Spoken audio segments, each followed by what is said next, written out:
Welcome today on this Thanksgiving edition of Thursday Thoughts. It is with great pleasure that I sit down for a few moments with Jack and Sarah Chow. Jack and Sarah, can you guys say hello and how's it going? Jack and Sarah, can you tell me how long have you been a part of our church? It's been about 2 years now, basically since we moved to Lafayette from San Francisco. I think we came summer of 2018. Okay.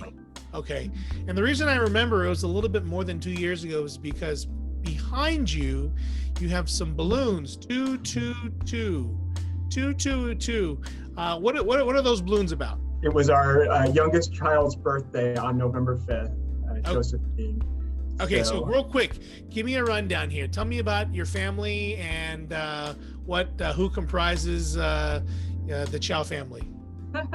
I'm Jack, and this is Sarah.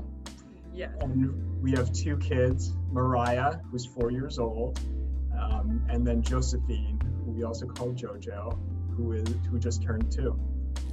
Fantastic.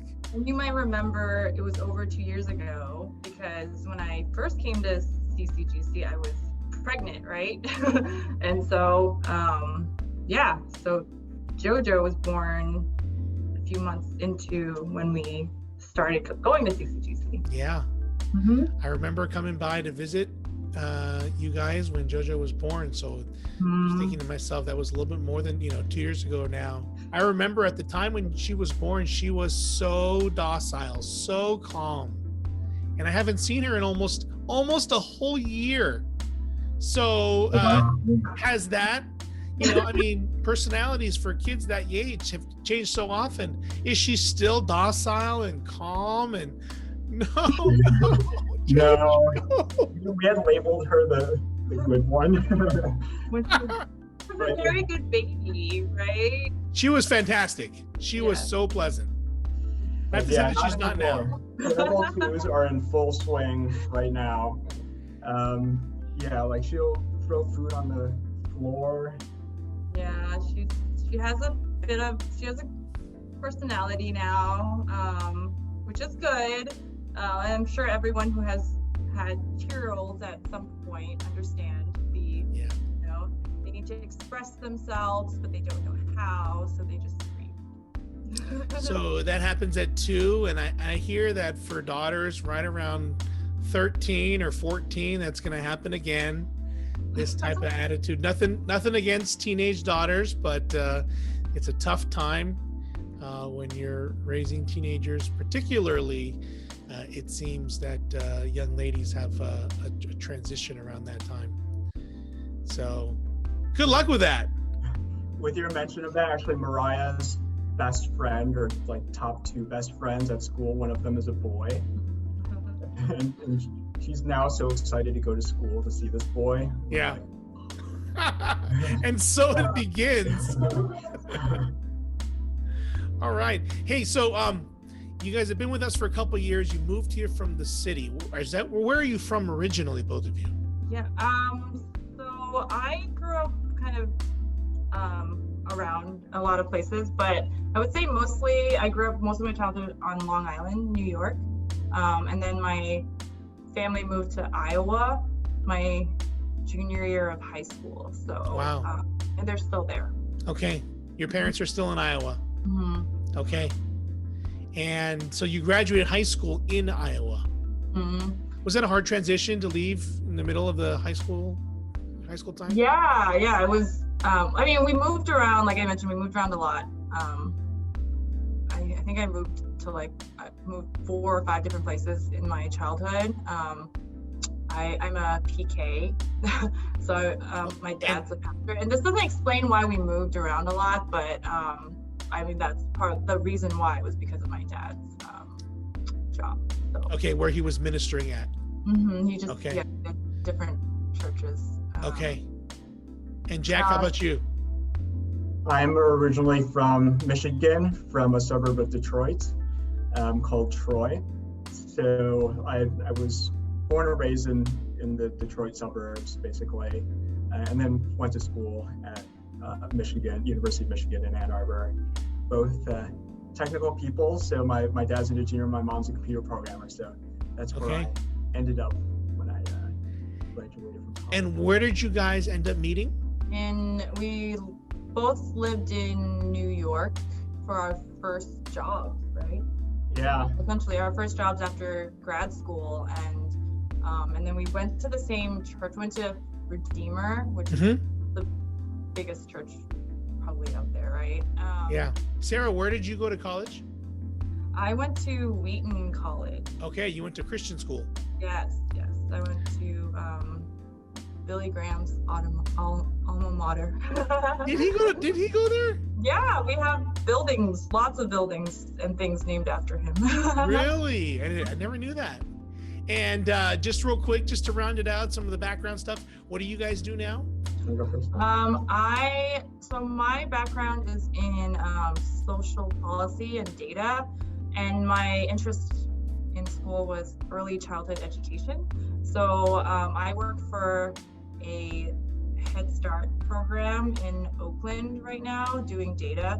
For anyone who doesn't know about Head Start programs, they're a federally funded program that provides early childhood education for kids 0 to 5 who are in low-income, poverty, homeless situations. So this is, correct me if I'm wrong, this is kind of a subsidized preschool. Is that the idea? It's free for Free preschool. anyone who's eligible based on their circumstances in life, certain circumstances in life. And it's the idea to provide quality early education for those who otherwise can't, afford, because childcare is so expensive, I'm Right, sure, as everyone knows. And there are a lot of families who need to have, both parents work or single parents that can't afford care. And so, it's a federally funded, and we get state funding to it. Basically, everybody has to fund this in order for this to happen. Right. To provide this for children. Okay. And Jack, what about you? What do you do? I am in business operations at a tech company called Twilio, basically working on various strategic and operational initiatives with senior executives at a company. So my job can vary quite a bit day by day. And before that, I was at another tech company doing something similar, and then in management consulting. And before that, I was actually an engineer, which I mentioned a little earlier, developing supercomputers for some wealthy person that was looking to use them to simulate molecules for drug design. Okay, so previously you were doing tech type stuff, and now it sounds like you're more on the business side of a tech company. Does that sound right? Yep, that's right. Yep. Hey, I have no technology. You have to talk to me like you're talking to a child here, okay? As you described this. You got it. Yeah. All right. So tell me, how, I know that this is sort of the topic du jour here. How have the last 9 months been for the two of you and for the four, including your daughters? Yeah, I mean, it was really hard in the beginning when everything shut down and our kids' school shut down.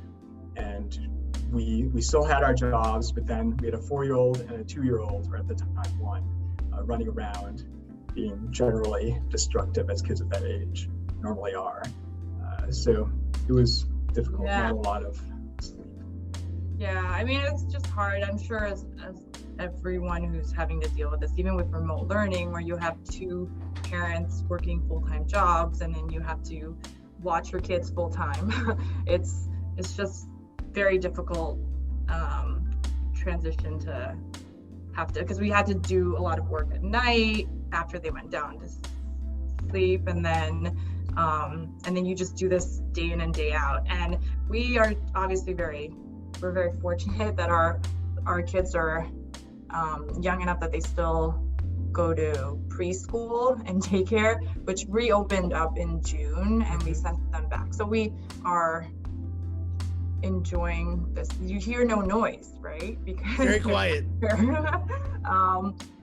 So we're lucky that they are able to be back in like a in-person environment for school now, but it was hard.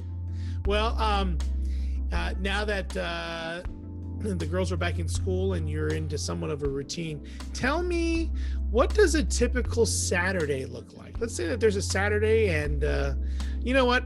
Let's daydream for a moment. Forget the pandemic, okay? There's no pandemic. There are no limitations on where you can go and what you can do and who you can see. What's the Chow family doing on a Saturday? I feel like what we miss the most is like going to different museums and places, because we were just talking about how when we were in San Francisco and Mariah was young, and we brought her out to a lot of different other places. There's all these different things that you can bring her to so she can, explore and see things, and then we can't do that anymore. And their childhood, the majority of it's just been spent like at home, which is really unfortunate. It's just such a contrast from Mariah's more city life, us going out and about kind of thing.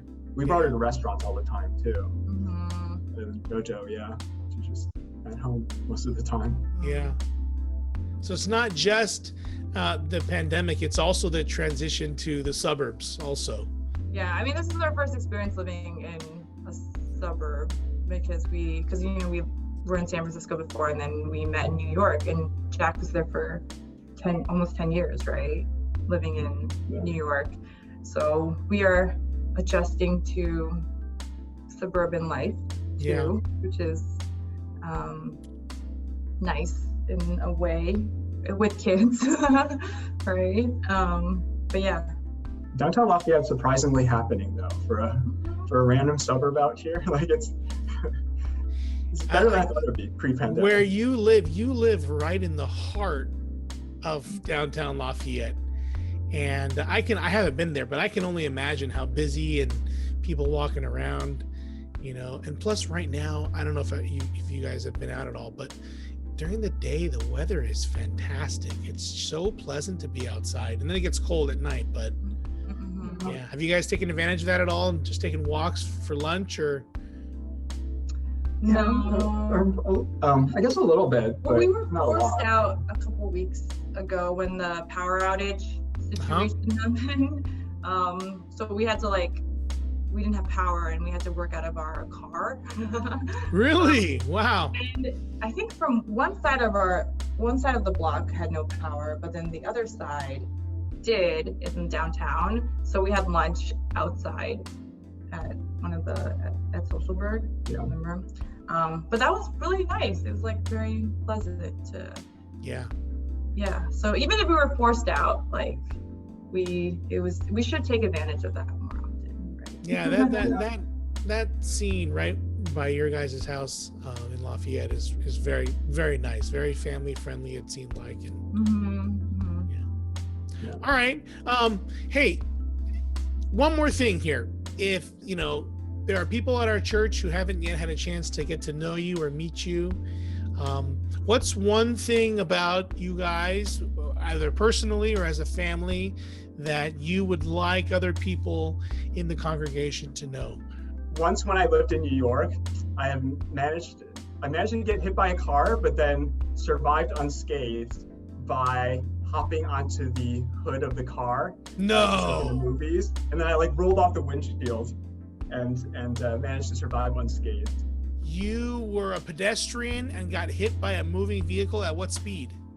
It wasn't that fast, fortunately, maybe 5 to 10 miles an hour. They're doing a right turn, and I was crossing the crosswalk. This was late at night, so they didn't see me, I guess, and maybe they were.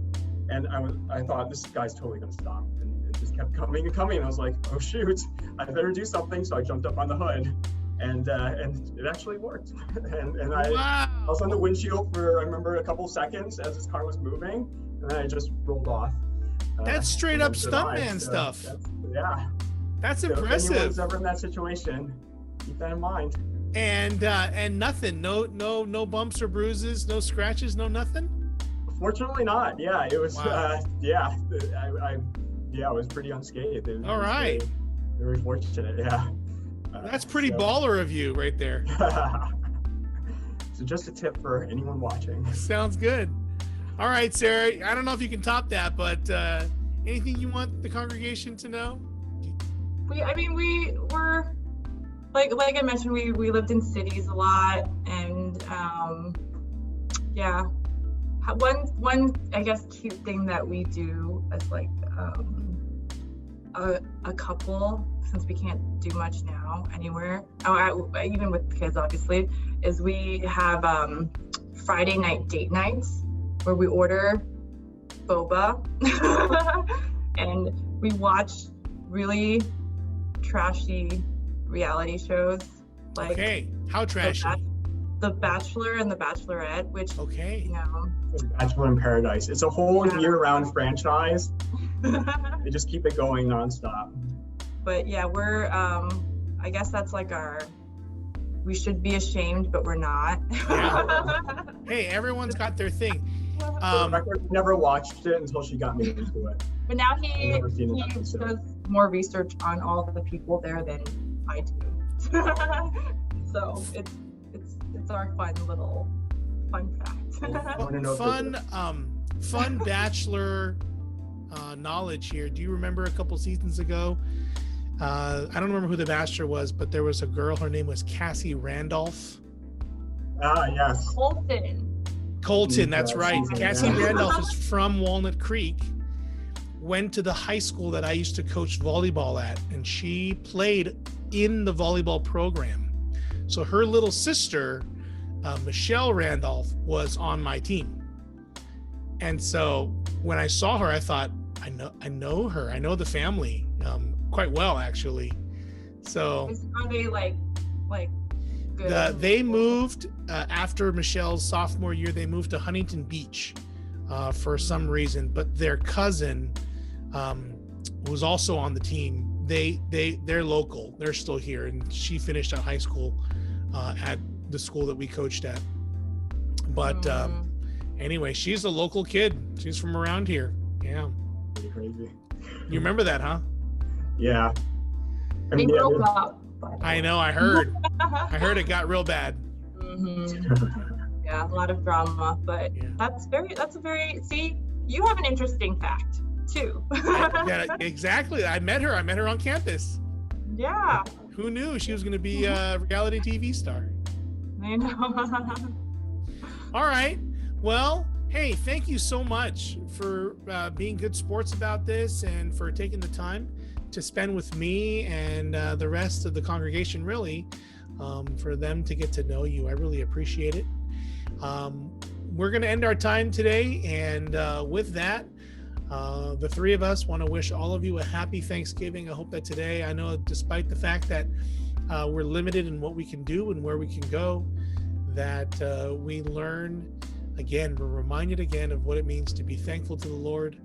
I'm thankful for Jack and Sarah. I'm thankful for the Lord bringing you guys to us, and it's been fun having you guys with us. And happy birthday to JoJo as well. All right. Thank you. Thanks. All Happy right. Thanksgiving, everyone. Thanksgiving. All right. Bye-bye. Take care.